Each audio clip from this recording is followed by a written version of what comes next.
Сәлеметсіздер ме, құрметті әріптестер? Менің есімім Сырымбетова Ботагөз. Бүгін мен сіздерге адал азамат біртұтас тәрбие бағдарламасын іске асыру аясында өткізген педагогикалық тәжірибемді таныстырамын.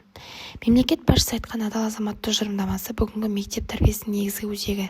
Мен өз жұмысымда оқушылардың бойына ұлттық мүдде мен адамгершілік құндылықтарды қалай ұялатуға болатынын көрсетуді мақсат еттім. Сабақтың негізгі мақсаты адалдықты жай ғана сөзбен айту емес, оны күнделікті іс-әрекетке айналдыру. Оқушылар өз іс-әрекетіне жауап беріп, қоғамдық ортада әдептілік танытуды үйренуі тиіс. Мен теориядан гөрі практикаға көп көңіл бөлдім. Сабақта кейс-стади әдісін қолдандым. Оқушылар құрғақ ақпаратты тыңдамай, шынайы өмірлік жағдаяттарды талқылау арқылы өз пікірлерін ашық айтты.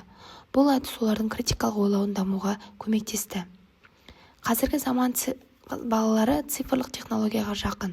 Сондықтан мен сабақта интерактивті платформаларды қолдандым. Мәселен, QR-кодтар арқылы адалдық туралы мақал-мәтелдер тауып, олардың мағынасын аштық. Бұл сабақтың қызығушылығын арттырды.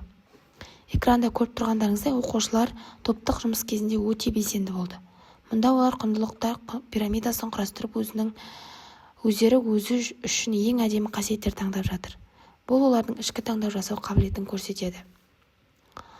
Біз талқылаған кейстер оқушыларды екіұдай күйге түсірді. Мысалы, досыңның қателігін жасырасың ба, әлде шындықты айтасың ба деген сұрақ үлкен пікірталас тудырды. Осы сәтте баланың шын мәніндегі құндылықтары көрінеді. Тәрбиелік нәтиже ретінде айтар болсам, оқушылар арасында өзара сенім артып, мектеп ішіндегі тәртіпке деген көзқарас өзгерді.